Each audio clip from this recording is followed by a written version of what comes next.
Okay. Okay. Okay, John, ladies and gentlemen, okay. Hoy nos encontramos, soy Víctor Manuel Heredia, el Bronco de la Fiera 113fm.com. Estamos transmitiendo en vivo a través del canal de nuestra amiga Arielle.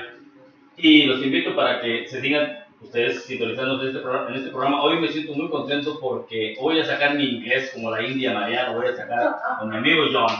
John es un excelente luchador social, fue un excelente trabajador con la comunidad y ahora él tiene la grata y oportunidad que se está rigiendo como candidato para ocupar el distrito 7 para la Asamblea del Estado de Nevada. Yo me siento congratulado por tener a mi amigo John Stephen aquí conmigo porque hay muchos temas que le interesan a la comunidad. Él como candidato a asambleísta del Estado, a senador o congresista del Estado de Nevada, queremos ver cuál es su punto de vista y qué es lo que él trae de cambio para nuestra comunidad latina en Las Vegas, Nevada. John, thank you for calling my show. Okay, maybe sí con los de cara. Okay, John, I need a question for you.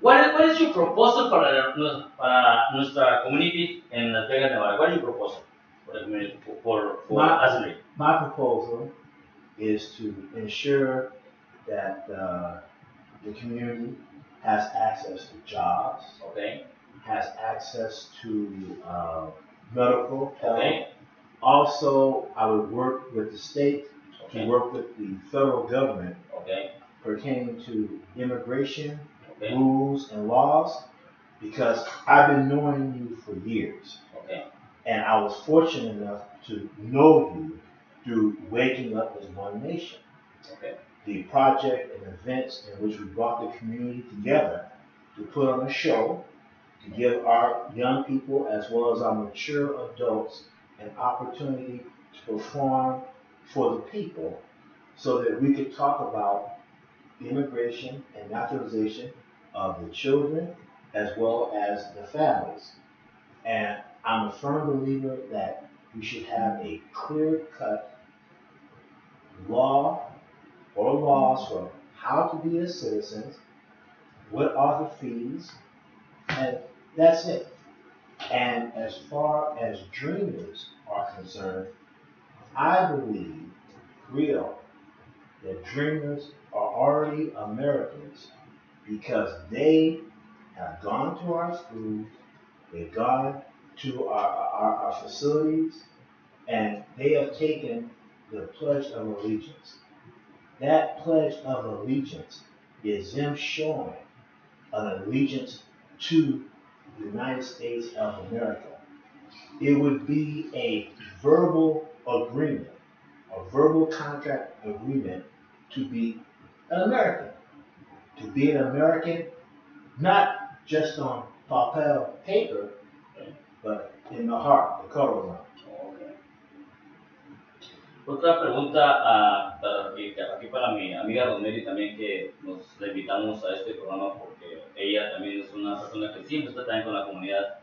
Pues tu respuesta, Rosemary, o algo que tú quieras comentar acerca de lo que está diciendo aquí nuestro amigo John. ¿Tú qué le quieres decir a la comunidad? Bueno, John acaba de decir de que él te acaba de conocer hace poco durante los eventos de despertar a una sola nación. One Nation. Y que vio cómo te llegó a conocer en la comunidad y que él ha visto cómo ha crecido nuestra comunidad indocumentada y aparte él apoya a los dreamers, él apoya al estudiante que va a la escuela y está aprendiendo todos los días y él aprueba y apoya a los dreamers, a la gente que viene indocumentada a trabajar aquí.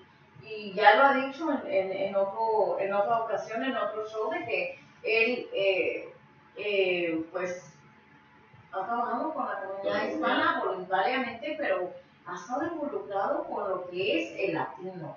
Y él dice que como latino, no por papel, tiene que ser documentado, sino un documentado viene del corazón, porque ser indocumentado no tiene que ver ese papel, sino que eres parte de los Estados Unidos al decir ah, tú sabes saber por qué estás aquí, saber las leyes de que estás aquí, pero lo más importante que John, yo conozco a John, tengo años de conocerlo, y mi opinión sobre este candidato es muy especial para nosotros porque lo hemos visto involucrado no nomás con la comunidad hispana, sino con otras comunidades. Con todos eso, es Todas una persona, yo lo he tratado a John y es una persona que tiene un corazón tremendo para la comunidad.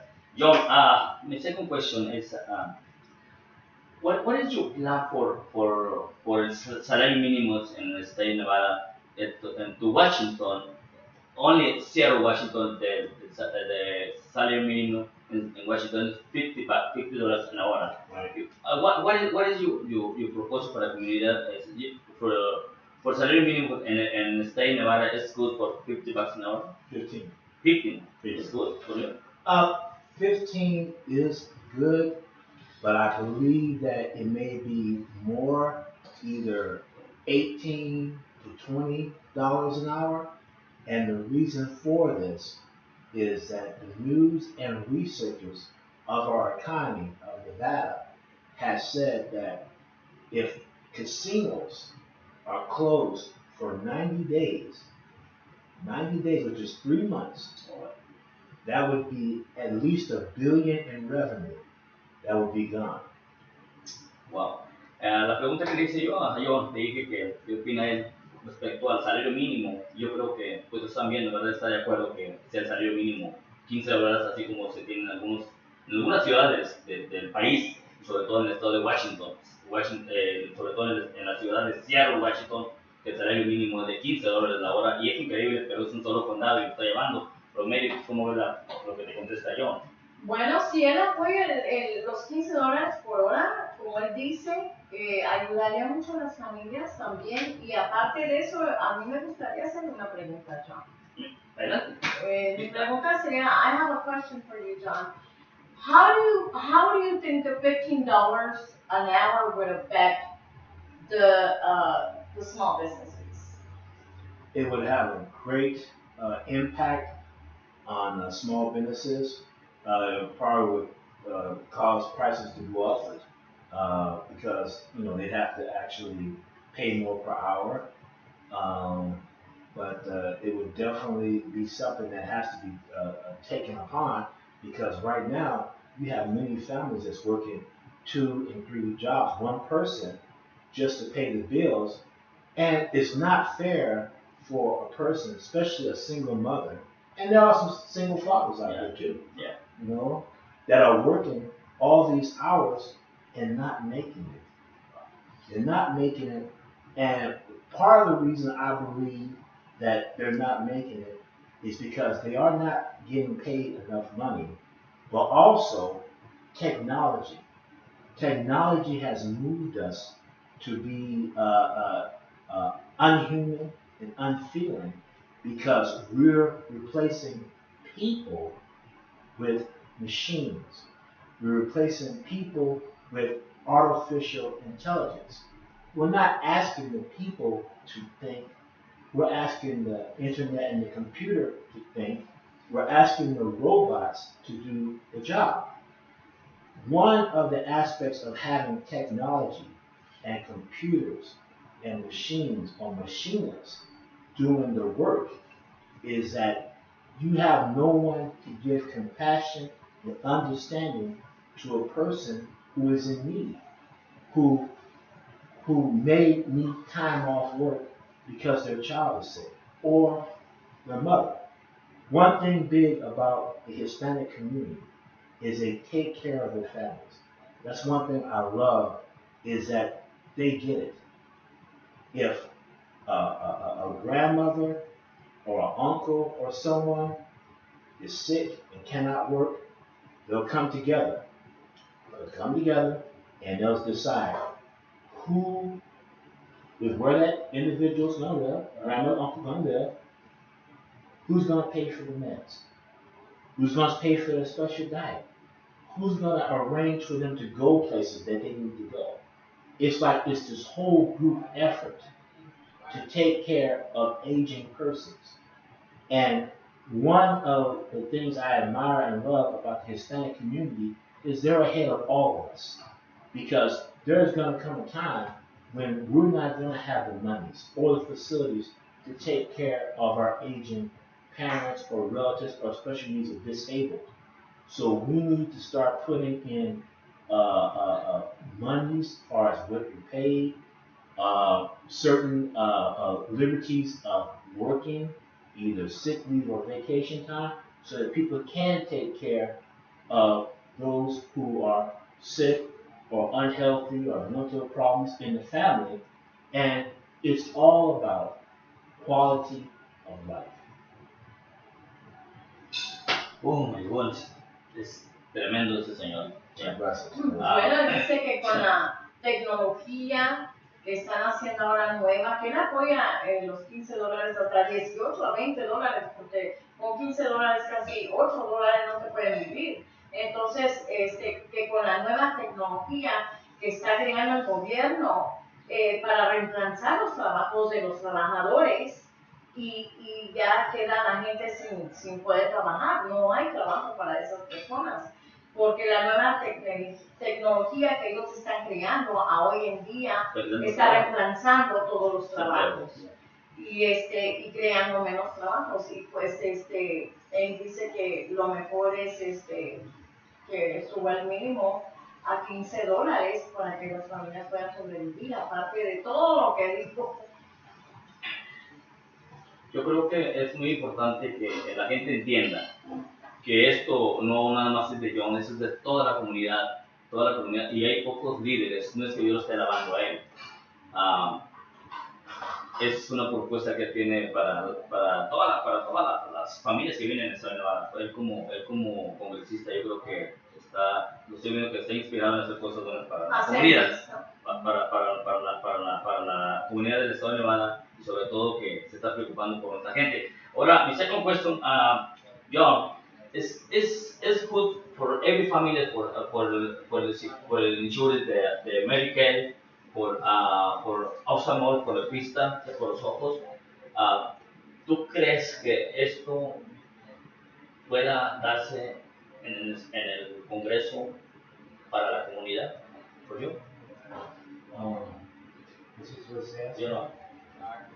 ¿Cuál fue tu La pregunta le hago a John. I heard Congress. Sí, yo creo que si él llegara a la Asamblea del Estado de Nevada, ¿crees que él podría meter una iniciativa para que toda la comunidad que reside en el Estado de Nevada tenga sus beneficios, que no tengan que ir a otros estados como en California, que tengan que ir a pedir el seguro médico a otros estados cuando se puede dar aquí en Nevada?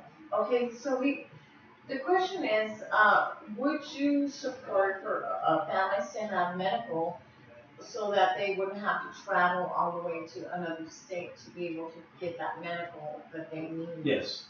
Yes, I would support medical for all families and all persons in every walk of life, because being that I am a father of special needs children, I have spent the bulk of my life as being a father, going to hospitals, going to doctors, going to therapy and things of that nature.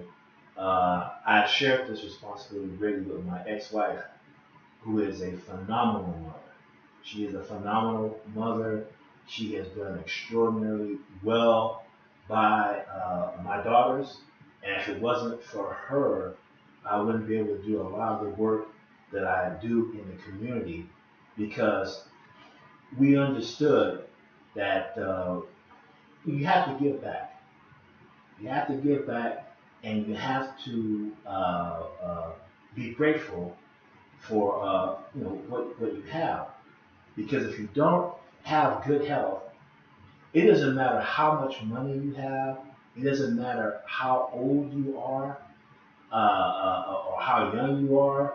If you don't feel good, you can't really do anything.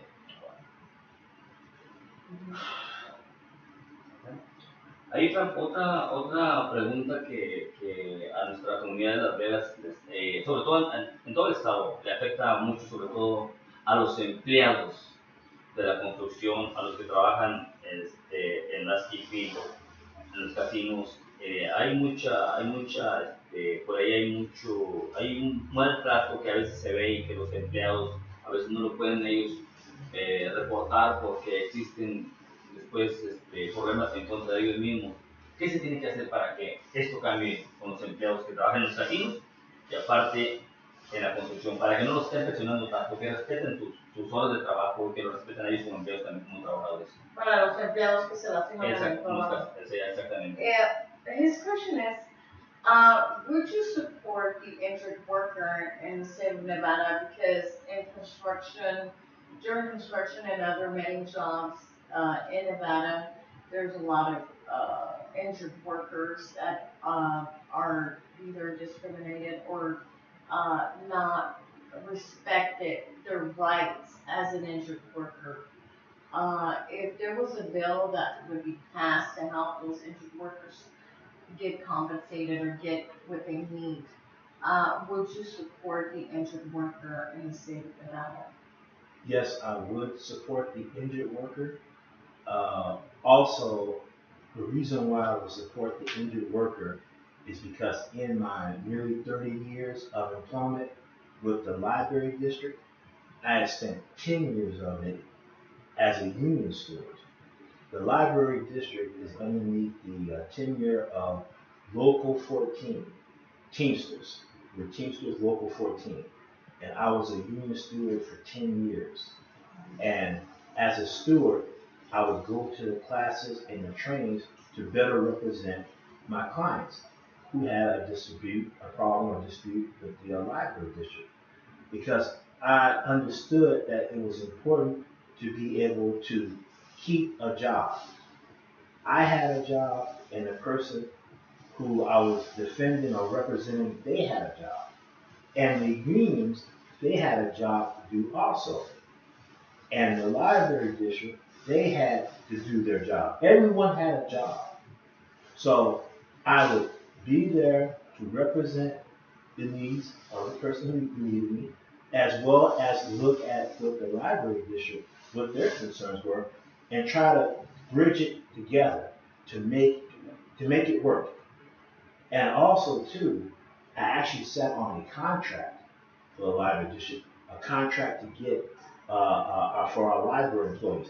I was very fortunate and blessed to sit on one of those and work to put together something that was palatable not only to the workers, but the library district, and even after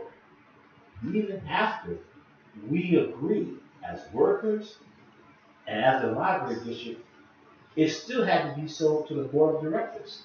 The board of directors also had to sign off on this too. So there was a lot involved with getting workers represented, workers being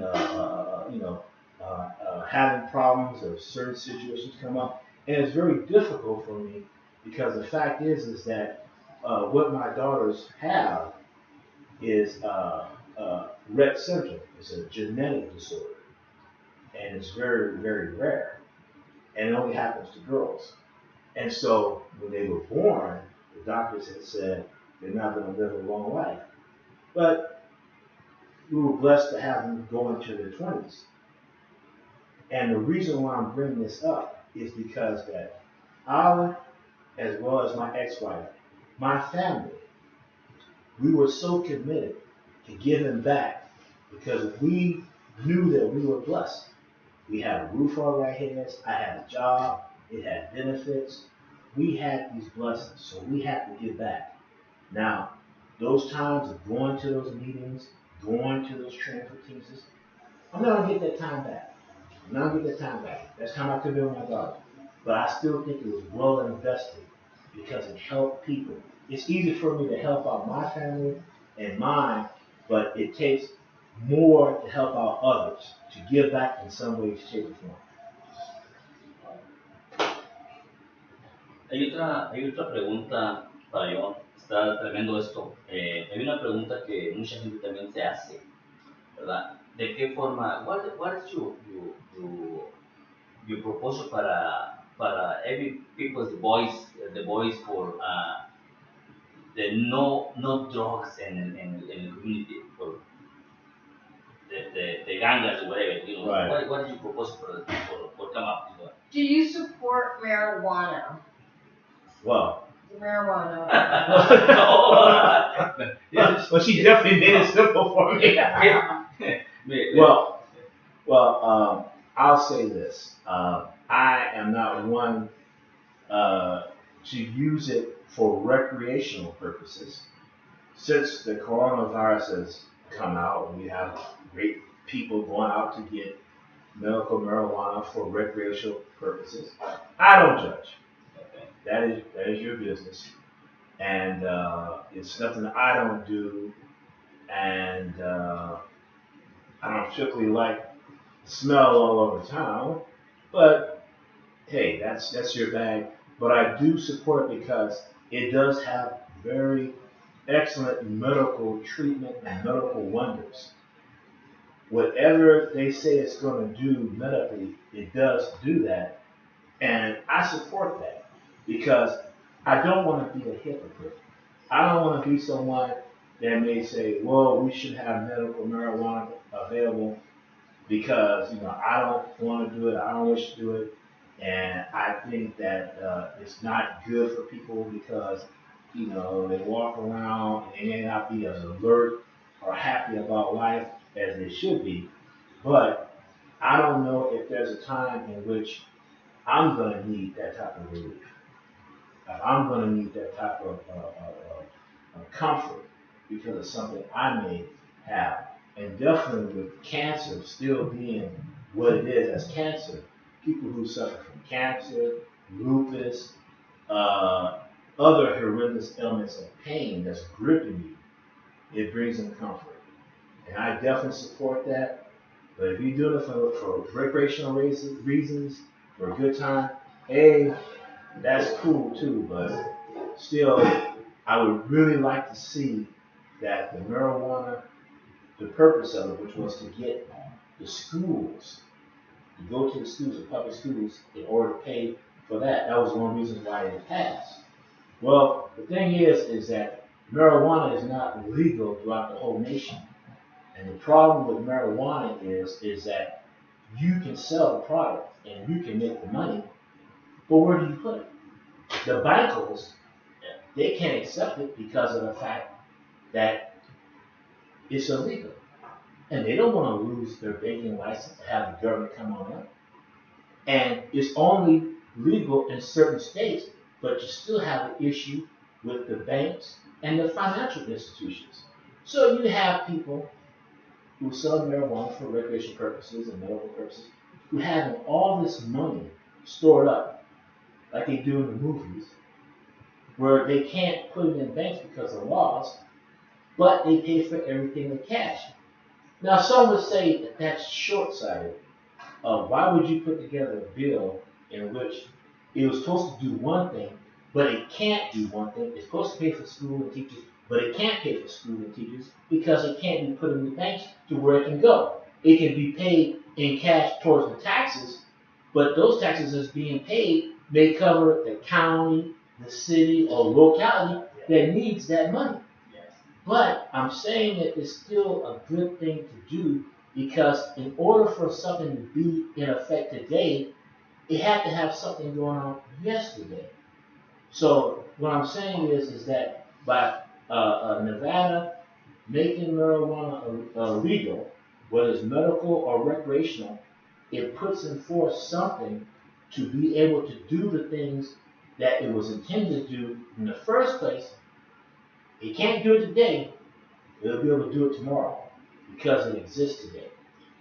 Yo creo que es una polémica, la respuesta de John yo creo que es muy clara, ¿verdad? Él aprueba esto, pero siempre y cuando que sea con una restricción médica, porque ayuda también a las arcas con los impuestos al Estado, al condado, a los pequeños, al departamento de educación. O sea, los fondos de ahí van para muchas áreas, lo que sale por concepto de impuestos.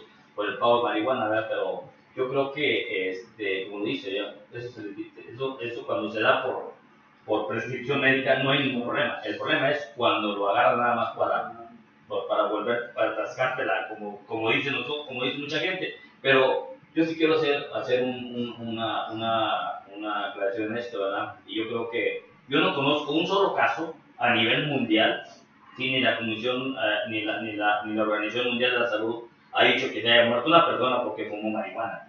Se han muerto muchos porque han fumado cigarros y eso no le ponen trabas. Y a la marihuana hay una controversia tremenda, ¿verdad? Pero yo también estoy de acuerdo con esto. Ahora, una última pregunta para irnos, John. ¿Cuál es lo que tú quieres para los jóvenes? Para los jóvenes, ¿tú estás de acuerdo que se les pueda dar a los jóvenes becas para que ellos puedan estudiar? Vamos a decir, para que ellos puedan irse a la escuela, pero becas, pero ganadas por sus propios méritos en el estado de Nevada, porque yo creo que es una propuesta que nunca lo ha hecho ningún candidato. Me gustaría que los medios se la comentara aquí a John. He's asking, what's your plan for younger generation as far as education goes? And as far as what grants they can apply for to go to college? My plan for future for young people is education, but I have to be honest and fair. I had gone to a seminar. It was like the workforce. It's like Workforce 2.0. And it was held at a facility in Las Vegas. And what they had was experts. I can't remember the actual names. All I can remember was they were PhDs. They're all doctors. And it was talking about jobs of the future were not necessarily college related. It's nice to go to college. I mean, if my daughters was normal, even if there's no jobs out there, I would say still go to college anyway. And do you know why? Because if the rich people have not stopped sending their kids to college, then I feel that everyone else should stop sending their kids either. However, the reality is that everyone doesn't want to go to college. Everyone can't go to college. And there is real jobs that are available in construction, vocational, jobs where you use your hands in order to work. And you don't have to go to school as long. And you can also learn your job as you're doing your job as a journeyman or someone who is an apprentice to someone who knows how to work. And I believe that this is something that the union would want to support because they get more members to come in or to work, to pay fees, to make sure that the rights of workers are protected and supported. And also I believe the schools would get on it because the schools can go back to vocational schools. See, I'm much older than everybody here. And when I was going to that school, there was something called vocational school, where when you had gotten to the sophomore year, 10th grade, and you said, you know what, the school thing isn't working out so well for me. This is not what's happening. But I still want to be productive. I still want to take care of my family. So what I do is I go to vocational school and spend my last 2 years of high school learning a trade, learn how to work with my hands so I can take care of myself and my family. Wow. Sorry for being so long. Ok, pues como ustedes lo están viendo, Mary, yo creo que esto es algo muy claro para que nos quede claro a toda la comunidad latina. Y yo creo que estamos viendo nuevas caras que están corriendo para diferentes puestos de elección popular, pero no vamos a hacer caso omiso de John Stephanie, que está corriendo para la Asamblea del Distrito 7, aquí en Las Vegas, Nevada. Y si ustedes ven todo lo que está diciendo, ¿verdad? Voy a ser un poco corto con esto, ¿verdad? Él está de acuerdo que las familias en Nevada tengan el seguro dental, el seguro para los ojos, que gosten de un salario mínimo, del salario mínimo que sea de $15 o más si es posible, ¿verdad? Y creo que él está con la comunidad, con las personas de abajo, ¿no? Entonces yo creo que si nos vamos a fondo y si nos vamos a la historia, yo creo que nos vamos a dar cuenta que tenemos aquí con nosotros una persona que conocemos desde hace mucho tiempo y pues no es que tengamos a un Martin Luther King, pero sí tenemos una persona que está peleando por los derechos de los trabajadores, tanto de los carpinteros, de los teamsters, de los de la culinaria y que tengan una mejor protección. John, gracias por estar con nosotros. No estaba yo preparado para hacer esto, ¿verdad? Pero me da mucho gusto que como ya haya estado con nosotros. John, Gracias. esto es por ti y por nuestra raza latina y por los que menos tienen, ¿verdad? Y a los medios también. Los medios es la activista de las reglas. Yo creo que John es más hispano que yo y tú, ¿verdad? Porque Sí. ya tiene muchísimo tiempo en nuestra comunidad hispana y I think you are like our Hispanic brother because you've been in our community for so many years supporting us and you know, we appreciate you covering all the most important issues in your district, in District 7, and supporting all the families from different communities. So, pues bueno, yo creo que ya cubriste la mayoría de la propuesta que vienen siendo el medicar los trabajos, la educación, y las calles, hablaron de las calles, de que él apoya también un poquito de su historial de John, que él trabajó para la librería por 30 años, ha sido empleado de la librería y ha sido parte del evento de Despertamos una sola nación, fue uno de los primeros que estuvo con nosotros en la organización de ese proyecto. Por eso cuando este evento se haga organización non-profit, él va a ser uno de las personas de la mesa directiva, de los members de la mesa directiva. Aparte, él es padre, tiene 2 hijas, es soltero y pues él también fue trabajó fue periodista también por un cierto tiempo, estudió leyes, estudió political science desde mayo de 1996. So, you know, John ha sido activista, ha sido parte de nuestra comunidad. También es embajador, ambassador for peace. También es embajador perteneciendo a la Federación Universal Peace Federation. So we pretty much covered for the Hispanic community the roles and, you know, a little bit about your bio of what you have done in this community and who John Stephen is as a candidate for his family in District 7. Demócrata, señor. John es un demócrata de hueso colorado que está con la raza con los que menos tienen. Así que, mire, este es el que nos va a echar la mano ahí en la asamblea en el estado de Nevada. John, thank you for coming, guys. De nada. Alright, hasta luego. Nos vemos. Gracias. Está bien. That's it? Está bien. It's fine. Thanks. No me gustó nada no. You did a great job. Son.